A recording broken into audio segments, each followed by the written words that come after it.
It all started with a cabin. Not just any cabin, but a beautiful lakeside retreat that had been in the family for decades. The kind of place where the morning sun reflected off the still water like glass, where the evening smelled of pine and firewood, and where the silence was broken only by the distant call of loons or the splash of a fish breaking the surface. It was the family's escape from the chaos of city life, a place that carried memories of childhood summers, winter ice, fishing trips, and countless family gatherings. The cabin wasn't luxurious, but it was solid. Built by hand by the narrator's grandfather, it stood on a gentle slope leading down to the water. Its wraparound porch was weathered but sturdy, and its big windows framed sunsets that could put paintings to shame. To the narrator, it wasn't just property. It was a legacy. But every story that seems peaceful has a hidden storm brewing in the background. In this case, that storm had 3 letters: HOA. The lake community had an association. At first, it sounded like a harmless idea. A group to handle snow plowing, keep the shared boat ramp tidy, maybe organize summer barbecues. But over the years, the HOA had morphed into something else entirely. New board members came in, people with power-hungry streaks and sharp smiles. Suddenly, every detail of life at the lake was regulated. The length of the grass, the shade of paint on the shutters, even where guests could park. Violations weren't warnings anymore. They were fines. Fines turned into threats, and threats, if ignored, became actions. The narrator's family cabin had stood proudly outside of HOA politics for years. It was grandfathered in, so to speak, since it had existed long before the association was formed. The family paid for their own upkeep, never asked the HOA for a dime, and stayed out of the drama. That independence irritated certain people, especially the HOA president, a woman who thrived on control and conformity. To her, the family cabin was a blemish, a reminder that not everyone bowed to her authority. The problems began with a letter. It was dressed up in formal language, printed on heavy paper, stamped with the association's logo. The letter claimed the family owed back HOA fees. Thousands of dollars in delinquent dues. This was confusing, because the cabin had never been subject to HOA dues in the first place. The property was on its own lot, privately owned, with deed restrictions that predated the HOA's existence. But the letter didn't care about facts. It was a demand. At first, the narrator shrugged it off. A mistake, surely. Some clerical error. But the letters didn't stop. They multiplied, each one more aggressive than the last. The HOA claimed the family owed late fees, interest, penalties. They claimed the cabin was in violation of rules it had never agreed to follow. They even threatened liens. The narrator's parents were seasoned, calm people. They laughed it off, reminding everyone that the family wasn't under the HOA's authority. They had the paperwork to prove it. But beneath that confidence there was unease, not because of money, but because of the tone.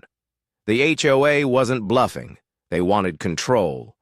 And when power-hungry people want something, they don't stop. Weeks passed, then months. Summer turned to fall. The cabin stood firm, but the HOA's pressure escalated. Strange things started happening.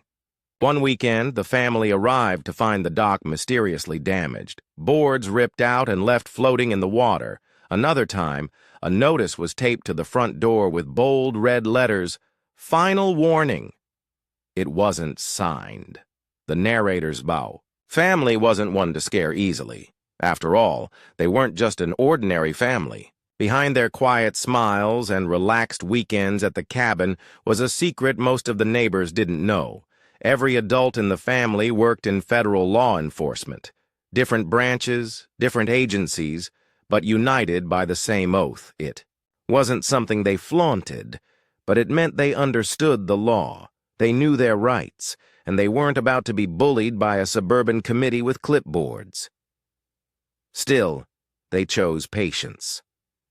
They documented everything. Every letter, every notice, every suspicious act.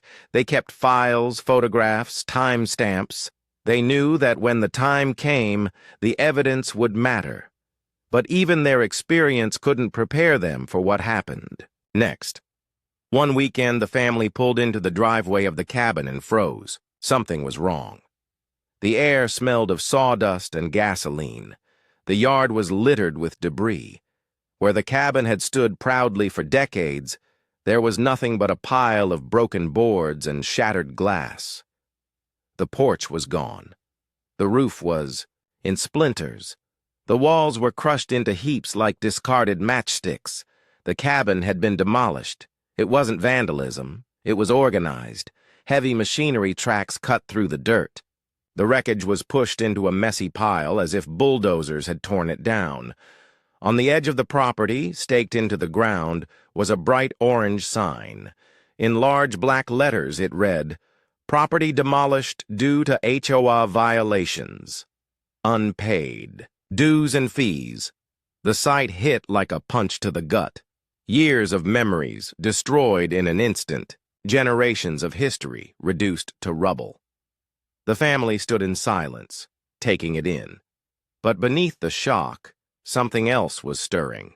Not sadness, not fear, something colder. A sense of resolve. The HOA had made their move. They thought they could intimidate, that they could erase decades of ownership with a bulldozer and a notice. But they had made a fatal mistake, because they hadn't just demolished a cabin.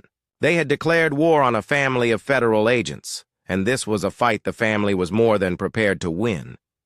The next chapter of the story wouldn't be about loss. It would be about justice. And the HOA was about to learn the hard way what happens when you cross the wrong people. The silence that followed the discovery of the demolished cabin was heavier than any words could carry. For a long time, the family stood among the wreckage, each member processing the loss in their own way. The smell of crushed wood and dust clung to the air, mixing with the faint scent of lake water, a bitter reminder of what had been stolen. The cabin had been more than a building. It had been a sanctuary, a cornerstone of the family's history. And now, in its place, was a scar, in the earth carved by arrogance and greed. But the family was not ordinary. They were investigators, enforcers, protectors of the law. Each of them had spent years confronting criminals, fraudsters, and abusers of power. They knew how people operated when they thought they had unchecked authority. They knew the patterns of corruption. And as they stood on the broken boards of their past, that training clicked into place. This was not just personal anymore. This was criminal. The first step was to secure the scene. Phones came out, cameras flashed, videos rolled. Every inch of the property was documented. The heavy machinery tracks, the splintered beams, the official-looking demolition notice staked into the ground. The sign itself was photographed in detail, showing the HOA's claim of violations and unpaid fees. Then it was bagged carefully as evidence. What the HOA had left behind as a statement would soon become the nail in their coffin. The family split tasks as if it were second nature. Some began photographing the wreckage from multiple angles, while others gathered fragments of mail and notices scattered across the property. Even the way the debris was piled suggested the job had been rushed, carried out with little regard for legality. It was destruction for intimidation's sake, and the family knew that once exposed, it would unravel the entire board's scheme. Later that night, gathered around a kitchen table in their city home, the evidence was spread out, like pieces of a puzzle. Old HOA letters, aggressive demands, the unsigned threats, and now the photographs of a demolished cabin. Together, it told a story, not of unpaid fees, but of targeted harassment. The HOA president and her allies had singled out their family, inventing debts, pushing violations, and finally carrying out vigilante demolition under the guise of authority they never truly had. The narrator's father, a seasoned federal investigator, leaned over the paperwork with a look of calm calculation. He knew this was bigger than property damage. This was fraud, extortion, and potentially racketeering. If the HOA had targeted their family, chances were they had pulled similar stunts on others in the community. Elderly homeowners, families without resources, anyone too scared or uninformed to fight back, those were the usual victims of HOA tyranny. The next step was reconnaissance. The family needed to know the extent of the HOA's corruption.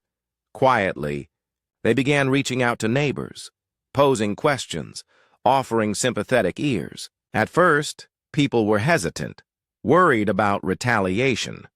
But slowly, stories emerged. One man spoke of receiving fines for a shed he'd built on his own property, only to later learn the HOA had no jurisdiction over his lot.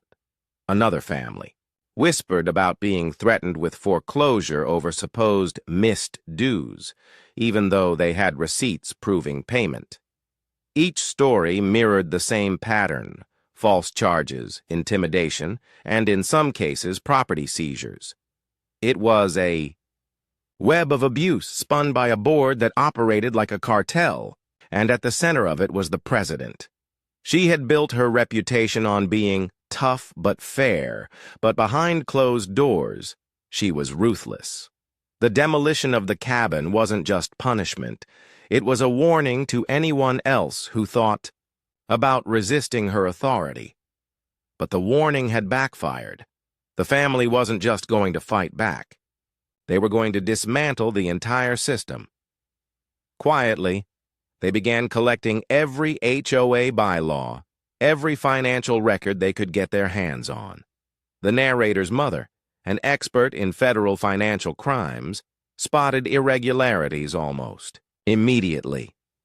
The HOA's budgets didn't add up. Collected dues far exceeded reported expenses.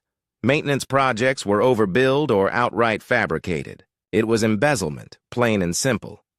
Meanwhile, the narrator's uncle, who specialized in organized crime, mapped out the relationships between board members and contractors. The same demolition company had been used repeatedly, always charging inflated rates, always tied to board-approved projects.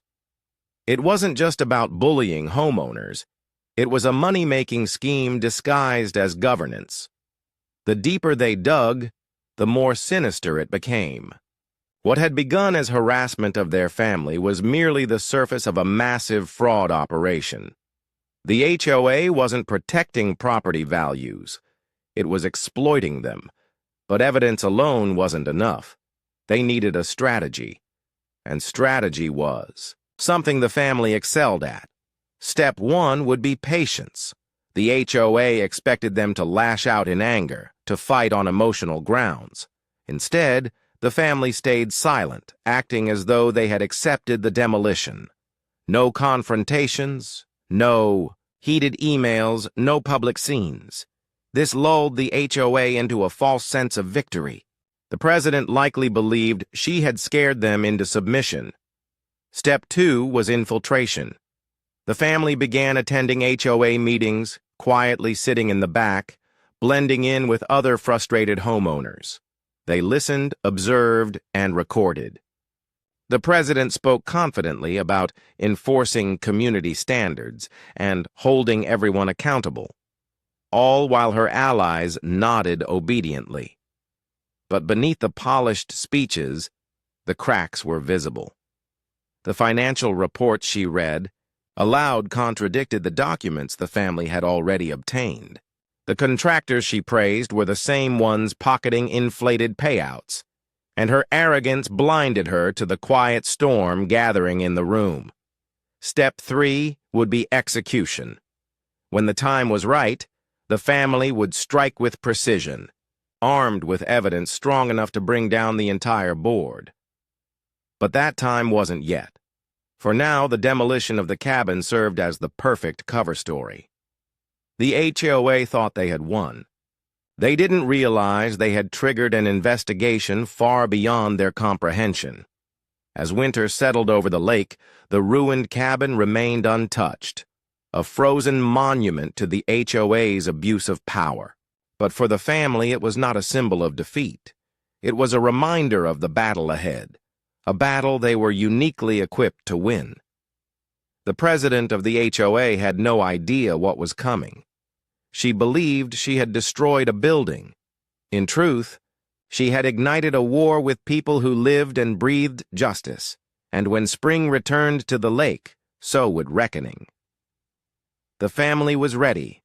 The trap was being set, and soon the HOA would find itself in the crosshairs of the very laws they had pretended to enforce. The winter months passed slowly, but for the family, time was never wasted.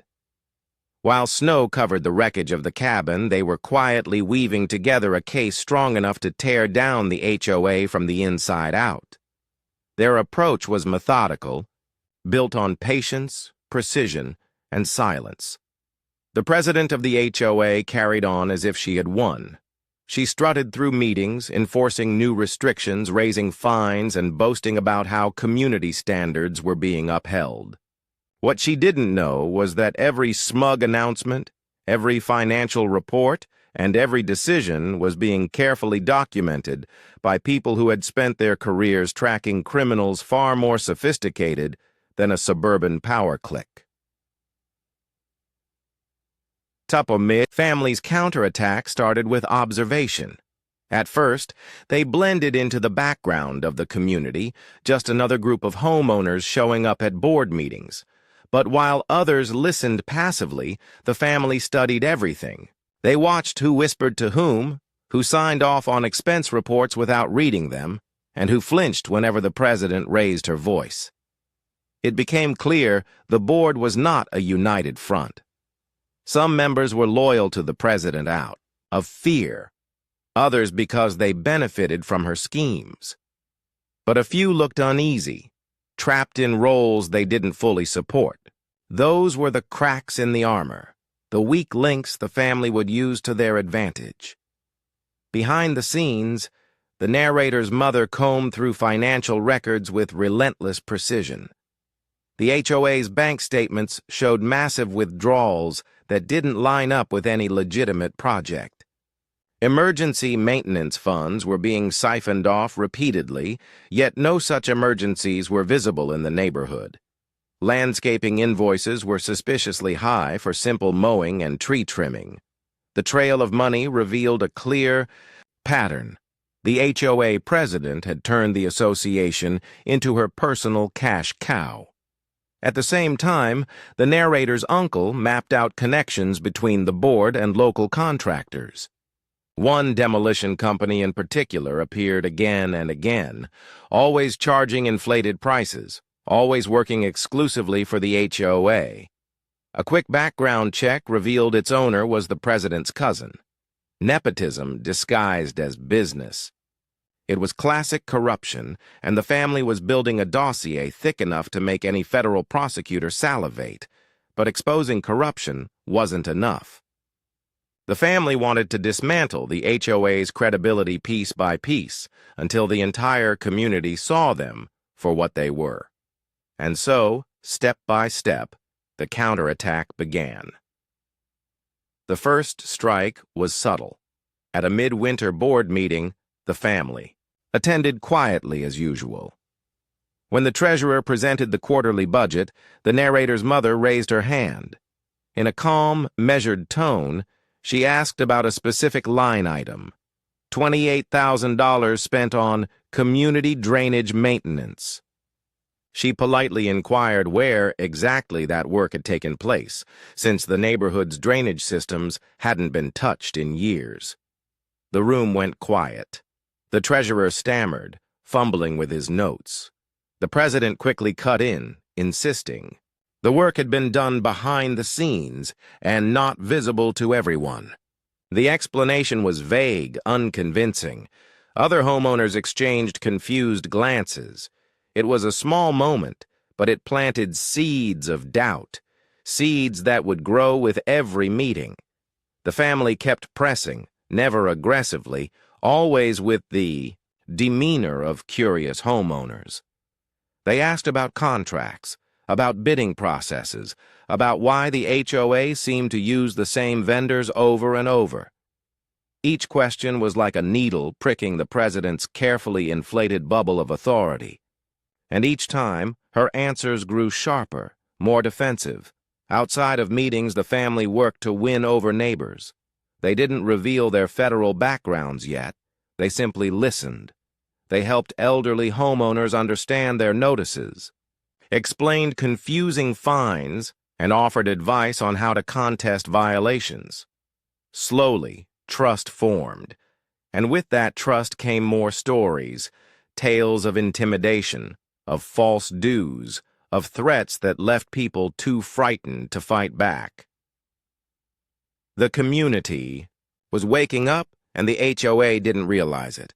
Then came the second strike. One evening, a carefully crafted envelope arrived in the mailboxes of every homeowner in the association. Inside was an anonymous letter, neatly typed, laying out a few key inconsistencies in the HOA's finances. No accusations, just questions. Why had the HOA spent more than $100,000 in the past 2 years on emergency projects no one could remember seeing? Why did every major contract go to the same small group of companies? And why had dues nearly doubled, with no visible improvements to the neighborhood? The effect was immediate. By the next meeting, homeowners were restless, whispering among themselves, casting skeptical looks at the board. The president tried to maintain control, brushing off the letter as the work of a disgruntled resident. But doubt had already taken root. And still the family wasn't finished. The third strike was information. Using their skills, they uncovered public records that proved the demolition of the cabin had been unauthorized. The county had no record of any permit filed. The demolition had been ordered under the HOA's name alone, with forged signatures and falsified justification. Not only had the HOA acted outside its authority, it had broken the law. The family didn't reveal this evidence yet. They held it close, saving it for maximum impact. For now, they continued their quiet campaign, watching as the president's composure began to crack. She grew more erratic, snapping at homeowners who asked questions, lashing out at board members who hesitated. Her iron grip was slipping, and she knew it. But the family knew something she didn't.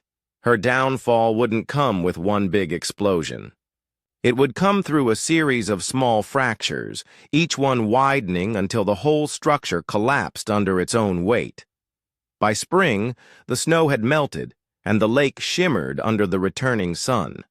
The ruined cabin still sat in pieces, but its destruction no longer symbolized defeat. It symbolized the beginning of the HOA's end. The trap was nearly set. Evidence had been gathered, allies had been quietly recruited, and the board was teetering, on the edge of implosion. All that remained was timing. The perfect moment to strike, when the president and her cronies would have nowhere left to hide. And that moment was closer than anyone realized. Because the family wasn't just fighting back anymore. They were preparing to deliver a blow that would shake the entire community and expose the HOA for the fraud it truly was. Spring at the lake should have been peaceful. Flowers bloomed along the shoreline, boats returned to the water, and neighbors opened their homes for the season. But under the surface, tension was building. The HOA president still paraded through, the neighborhood with the same air of superiority. But something in her posture had changed. Her shoulders were tighter, her smile more strained, her tone sharper than before. The whispers in the community were getting louder, and she could feel her grip on power slipping. The family had designed it that way. They hadn't rushed into revenge. Instead, they had orchestrated doubt, planted questions, and then let the president destroy herself with her own arrogance. Every time she dismissed concerns, every time she scolded homeowners for daring to question her, the cracks grew wider. She thought she was demonstrating strength, but in truth, she was isolating herself. The family's strategy was simple: force, mistakes. A cornered tyrant always lashes out, and those outbursts would be the very evidence needed to bring her down. The first trigger came at the annual dues meeting. Dozens of residents filled the room, buzzing with quiet frustration. The family sat in the middle, listening as the president unveiled yet another dues increase, 15% this time. She justified it with vague references to infrastructure, needs, and long-term community planning. But when pressed for specifics, she had none. The narrator's father raised his hand, asking politely whether the board had conducted an independent audit of expenses before raising dues again. The question was calm, but it landed like a stone in a glass pond. Heads turned. Other residents murmured. The president snapped back defensively, insisting audits were unnecessary because the board was fully transparent. The room stirred again. If they were transparent, why refuse an audit?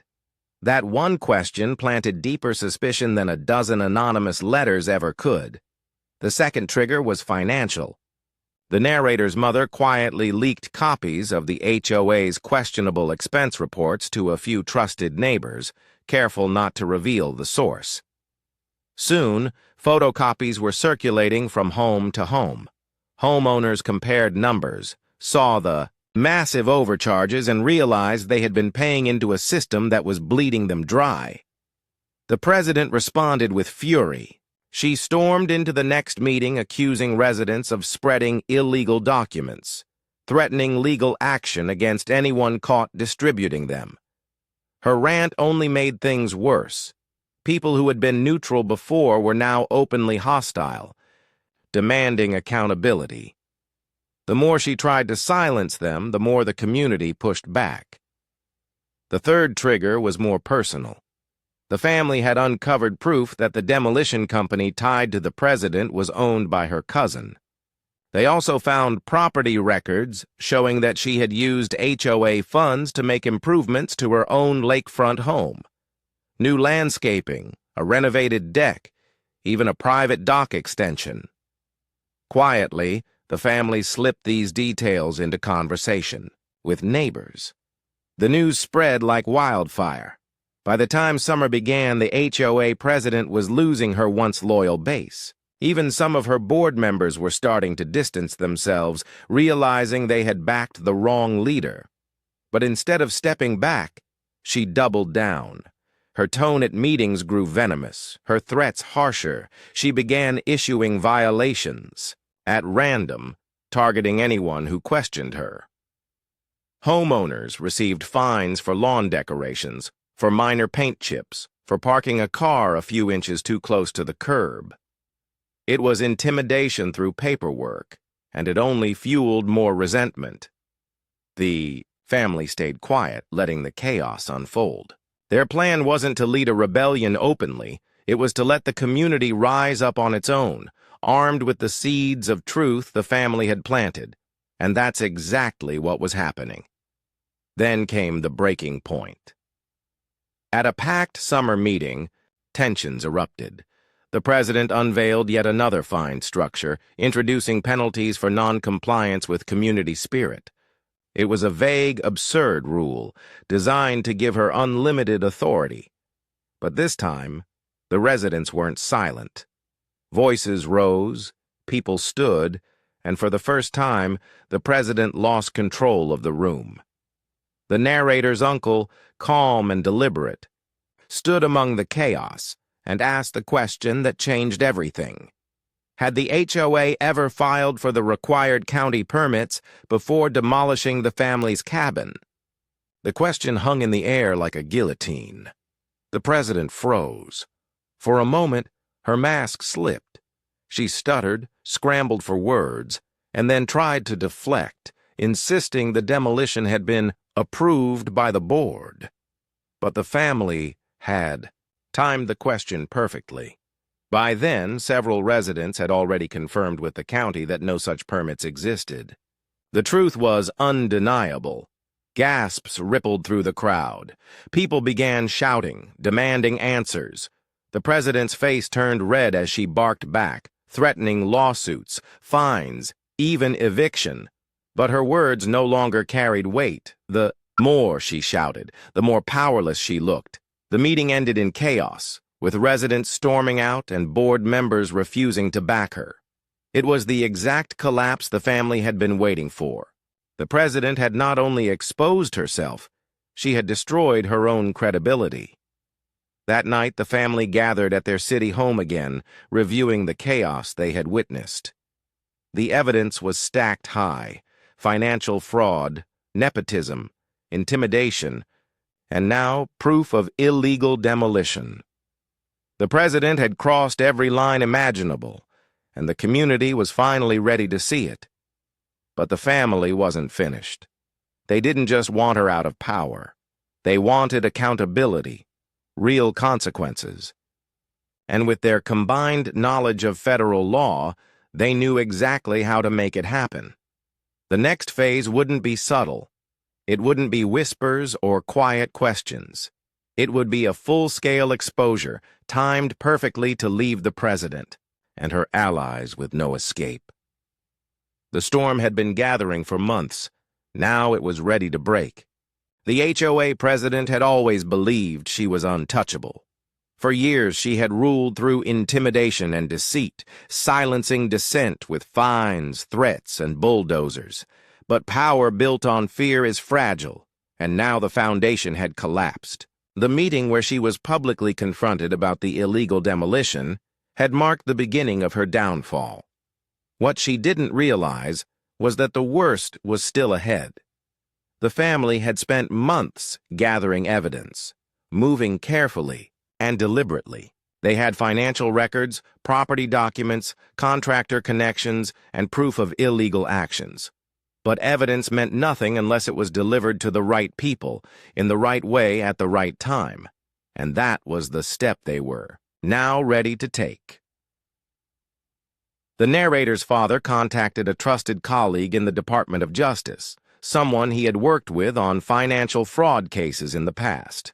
He laid out the situation carefully, not as a personal vendetta, but as a clear pattern of organized crime hiding under the guise of an HOA.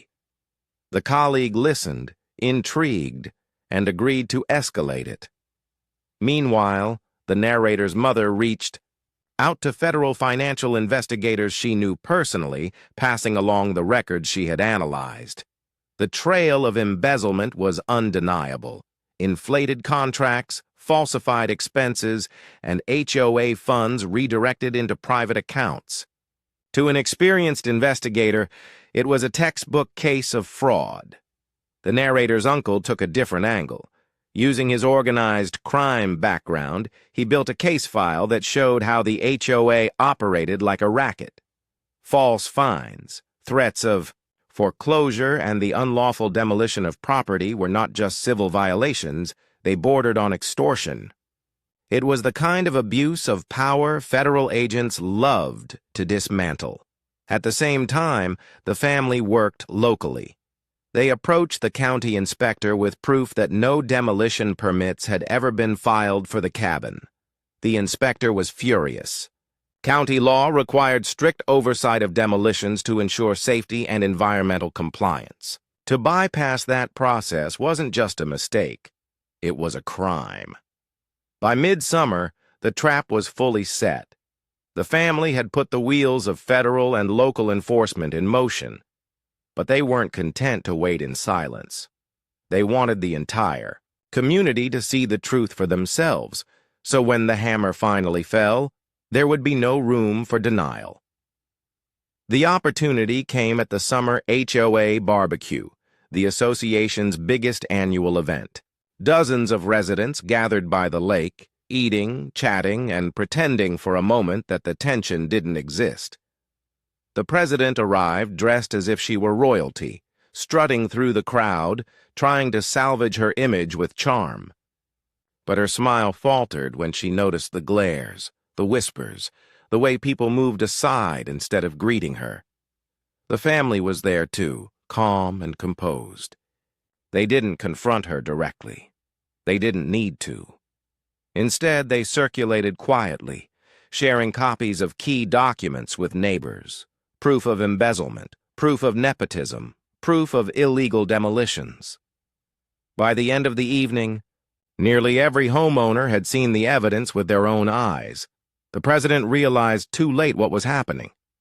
She tried to intervene, raising her voice, demanding everyone hand over the forged documents. But no one listened. For the first time, she stood isolated, stripped of authority. Her allies on the board avoided her gaze. Her words carried no weight. The very next week, it began. Federal agents arrived at the neighborhood unannounced, knocking on doors, collecting statements. County inspectors combed through HOA records, flagging violations and demanding answers. Subpoenas were issued. Bank accounts were frozen and contractors were questioned. The president's carefully constructed empire began to unravel thread by thread. Neighbors watched in shock as investigators marched into the HOA office and carried out boxes of documents. Rumors spread like wildfire. The HOA president had been caught stealing, the board was under investigation, and the demolition of the family's cabin had been exposed as blatantly illegal. The president fought desperately to hold her ground. She claimed it was all a misunderstanding, that the family had fabricated evidence, that federal involvement was unnecessary. But her protests sounded hollow against the mountain of proof stacked against her. The more she denied, the more guilty she appeared. For the family, it was vindication. Months of patience and planning had finally paid off. But even they were surprised at the scale of corruption that was uncovered. Investigators found that hundreds of thousands of dollars had been siphoned out of HOA accounts over the years. Contractors were in on the scheme, inflating costs and funneling kickbacks. Homeowners had been overcharged for everything from landscaping to snow removal, their hard-earned money pocketed by the president and her inner circle. The demolition of the cabin, once seen as the ultimate show of power, became the president's undoing. Without permits, it was classified as unlawful destruction of private property. With the family's deed and records proving their exemption from HOA control, the case was airtight. What the president had thought was a bold act of dominance was now irrefutable evidence of her crimes. As the investigation deepened, the board began to fracture. Some members turned on the president, offering testimony in exchange for leniency. Others resigned quietly, hoping to escape scrutiny. But it was too late. The hammer had fallen, and no one involved could walk away unscathed. The community, once divided by fear, began to rally. Neighbors who had been bullied for years finally found their voices. They shared their own stories with investigators, adding fuel to the fire. The HOA, once a symbol of control, had become a symbol of corruption and betrayal. Through it all, the family stayed calm. They didn't gloat. They didn't need to. Their silence was its own statement. The people who had once been skeptical of them now looked at them with gratitude. They weren't just homeowners fighting for a cabin. They had become the catalysts for justice. By the end of summer, the president was facing multiple charges: fraud, embezzlement, unlawful demolition, abuse of authority. Court dates were scheduled. News of the scandal spread beyond the neighborhood, making headlines in local papers and sparking debates about HOA abuse across the state. The family's cabin was still gone, reduced to rubble. But in its absence, something larger had been built: accountability. The HOA had been exposed, its leaders disgraced, its power broken. And the family was far from finished, because justice wasn't just about punishment. It was about restoration. And their next mission would be to rebuild what had been stolen, not just the cabin, but the trust of an entire community. The president thought she had ended the fight when she demolished that cabin. Instead, she had unleashed a reckoning she could never have imagined. And soon, the final chapter of this story would be written, not by her, but by the very people she had tried to control. The president of the HOA had always carried herself like she was invincible. For years, her word had been law, her threats the final say, her fines and notices unquestioned. But now, that image of power had crumbled. The once feared leader was no longer walking the neighborhood with smug confidence. Instead, she was being led into a courthouse, cameras flashing, neighbors whispering, her empire in ruins. The family watched the downfall unfold with quiet satisfaction. They had never wanted to become the face of rebellion, but circumstances had forced their hand. The demolition of their cabin had been the spark, and the president's arrogance had fueled the fire. Now, that fire had consumed everything she had built. The trial was swift. The evidence was overwhelming. Investigators presented bank records showing embezzled funds, fraudulent contracts, and kickbacks. Contractors testified about inflated bills and under-the-table deals. County officials confirmed the illegal demolition of the family's cabin, backed by permits that had never been filed. And homeowners after homeowners told their stories of intimidation, of bogus fines, of threats that had left them sleepless at night. The president tried to defend herself, claiming she had acted in the best interest of the community. But her words rang hollow against the mountain of proof. The jury saw through her facade, and when the verdict was read, guilty on multiple counts, there was no shock in the room. Only relief. Her sentencing was harsh. Years of prison time, heavy fines, and personal restitution to those she had wronged. The message was clear. Abusing power under the guise of an HOA would not be tolerated. The neighborhood that had once lived in fear of her now lived free of her shadow. But while her downfall was satisfying, the family knew their fight wasn't truly over. Justice wasn't just about punishment, it was about rebuilding, and the first step toward that was reclaiming what had been stolen, the cabin. The insurance battle took time. At first, the HOA's lawyers tried to argue that the demolition had been justified. But the court ruling made it clear. The demolition was illegal, unauthorized, and criminal. Liability rested squarely on the shoulders of the association and its president.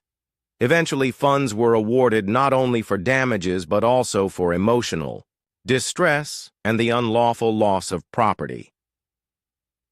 Construction began the following spring. The family worked together with builders they trusted, ensuring the new cabin honored the spirit of the old one. The design echoed their grandfather's craftsmanship: wood beams, wide windows, a wraparound porch facing the lake. But this time, it was stronger, built to last for generations more.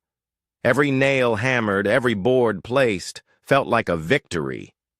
When the cabin was complete, the family gathered there once again.